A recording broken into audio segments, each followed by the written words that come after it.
চুচুড়া শহরে সাফাই কাজ বন্ধ, ডাস্টবিনে উপচে আবর্জনা, রাস্তায় বেতন না পেয়ে কাজ বন্ধ চালকদের। গত শনিবার থেকে পুরসভার গাড়ি বন্ধ, ফলে ডাস্টবিনেই পড়ে আবর্জনা। দিন দুয়েকের সমস্যা আরও বেড়েছে, জঞ্জালের জেরে চূড়ান্ত সমস্যায় শহরবাসী। গত কয়েকদিন ধরেই চুচুড়া পুরসভার চালকরা ধর্মঘট করেছেন এবং তাদের ধর্মঘটের যে মূল কারণ তারা ব্যাখ্যা করেছেন যে সঠিক সময়ে বেতন হয় না তাদের, এবং এখনও পর্যন্ত নাকি তাদের গত মাসেরই বেতন বাকি রয়েছে। এবং তারই পরিপ্রেক্ষিতে ধর্মঘট চালাচ্ছেন চুচুড়া পুরসভার চালকরা। এবং যেহেতু তারা ধর্মঘট চালাচ্ছেন, সেই কারণের জন্য শহরের রাস্তার মধ্যে যে জঞ্জালগুলো পড়ে রয়েছে সেগুলি সরানো হচ্ছে না, যেই কারণের জন্য গত দুদিনের সমস্যা আরও বেড়েছে, জঞ্জাল আরও বেড়েছে, এবং যে কারণে দুর্গন্ধে এবং এই মুহূর্তে সেই জঞ্জালে টেকা দায় হয়ে দাঁড়িয়েছে এলাকার সাধারণ মানুষের। আমাদের সঙ্গে রয়েছেন আমাদের প্রতিনিধি প্রবীর প্রামাণিক, সরাসরি আমরা যোগাযোগ করব প্রবীরের সঙ্গে। প্রবীর, আমরা দেখেছি যে গত কয়েকদিন ধরেই যারা পুরসভার গাড়ি চালক রয়েছেন তারা সঠিক সময়ে বেতন পাচ্ছেন না বলে এই দাবিতে ধর্মঘট করছেন, কিন্তু এই ধর্মঘটের পরিপ্রেক্ষিতে যেভাবে এলাকাবাসীরা, চুচুড়াবাসীরা যেভাবে সমস্যার সম্মুখীন হয়েছেন, তাতে তো দিনের পর দিনই জঞ্জাল বেড়েই যাবে। সমস্যা যেখান থেকে আটকে আছে সেখান থেকে সরানোর জন্য সমস্যাকে কি ব্যবস্থা নেওয়া হচ্ছে পুরসভার তরফে? আদৌ কোনো ব্যবস্থা নেওয়া হয়েছে?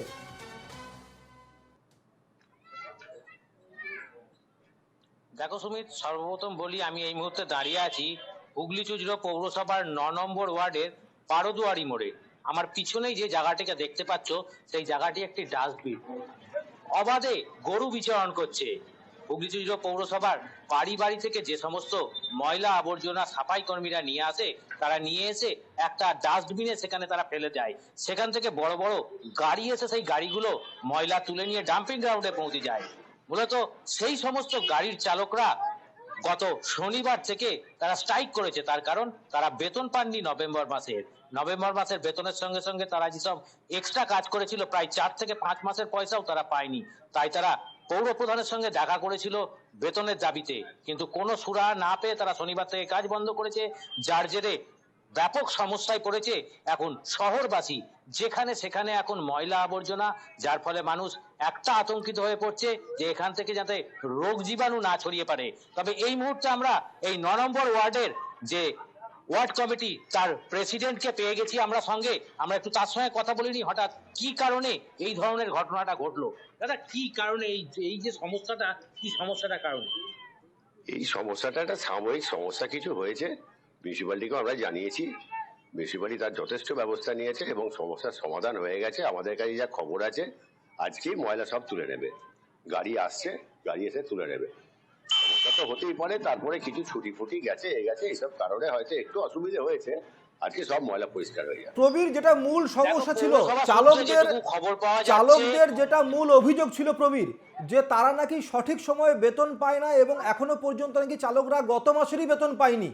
এবং প্রথম থেকে যেভাবে বলা হয়েছিল একটা নির্দিষ্ট দিন ঠিক করে দেওয়া হয়েছিল চালকদের বেতনের জন্য, সেই নির্দিষ্ট ডেটে তারা কোনোবারই বেতন পাচ্ছে না, যে কারণের জন্য এই স্ট্রাইক চালকদের। তার পরিপ্রেক্ষিতে কি ব্যবস্থা নেওয়া হয়েছে সে সম্বন্ধে কিছু জানতে পারছো? না হলে এই সমস্যা তো সারা জিয়েই থাকবে। দেখো সুমিত, একটু আগে পৌরসভার সূত্রে যেটুকু খবর পাওয়া গেছে, যে সমস্ত ড্রাইভাররা, এদের সংখ্যাটা 45 থেকে 50 জনের মতন, কিন্তু তাদের মধ্যে 10 থেকে 12 জন আছে ড্রাইভার, তাদের ইপিএফ কাটা হয়, তাদের মাইনা ঢুকে গেছে। বাদ বাকি আর ড্রাইভারদের এখনো পর্যন্ত মাইনা ঢোকেনি, এটা পৌরসভা সূত্র মারফত জানা যাচ্ছে। তবে আজকে আশ্বাস দিয়েছে পৌরসভা বাদ বাকি সকলেরই মাইনা ঢুকে যাবে।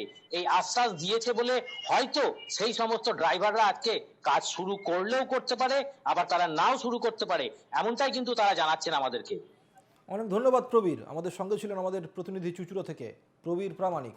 চুচুড়ার আমাদের প্রতিনিধি প্রবীর আমাদেরকে যেটা জানালেন যে ইতিমধ্যেই কিন্তু এই সমস্যা যেভাবে বেড়ে উঠেছে তাতে এলাকাবাসীর টেকা দায় হয়ে দাঁড়িয়েছে, এবং পাশাপাশি পুরপ্রধানের তরফ থেকে এবং ওখানকার যিনি কাউন্সিলর তাদের তরফ থেকেও ব্যবস্থা নেওয়া হয়েছে, এবং তারা বলছেন যে আজকের মধ্যেই এই জঞ্জাল পরিষ্কার হয়ে যাবে এবং এলাকাবাসী আর অসুবিধা হবে না, সেটা জানালেন। আমাদের সঙ্গে ছিলেন আমাদের প্রতিনিধি প্রবীর প্রামাণিক।